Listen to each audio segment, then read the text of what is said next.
Nigeria. International oil companies trying to sabotage $19 billion Dangote refinery.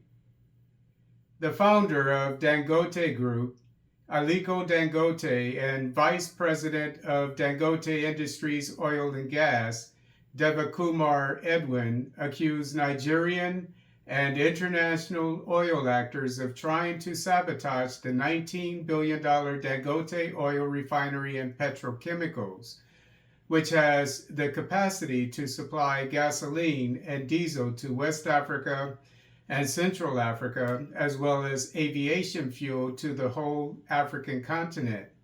As stated by Sputnik Africa, Edwin mentioned that the Dangote oil refinery could operate more efficiently if it sourced its petroleum locally instead of importing it.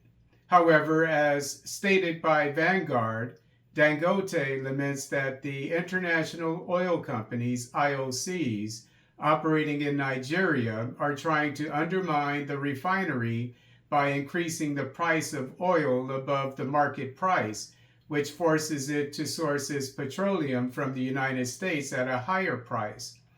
In this regard, Edwin surmised, quote, "It seems the IOC's objective is to ensure that our petroleum refinery fails.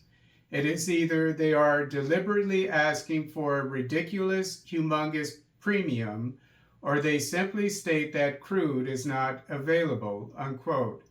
Edwin conjectured, quote, "It appears the objective of the IOCs is to ensure Nigeria remains a country that exports crude oil and imports refined petroleum products.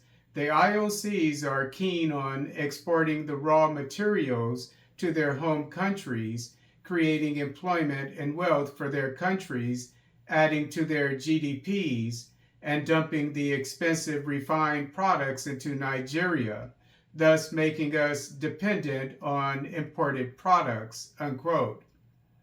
Edwin criticized the Nigerian Midstream and Downstream Petroleum Regulatory Authority for, quote, "granting licenses indiscriminately to marketers to import dirty refined products into the country," unquote.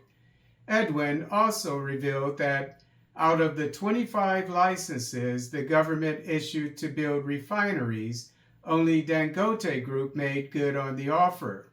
Edwin also mentioned that 90% of the 3.5 billion liters of refined petroleum Dangote Group has produced has been exported.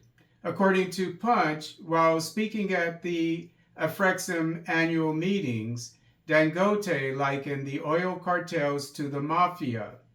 He also mentioned that during the COVID pandemic, some of the international banks wanted the refinery to default on its loan so it would go out of business. However, Dangote was happy to announce that of the $5.5 billion the refinery took out in loans, it has already paid $2.4 billion.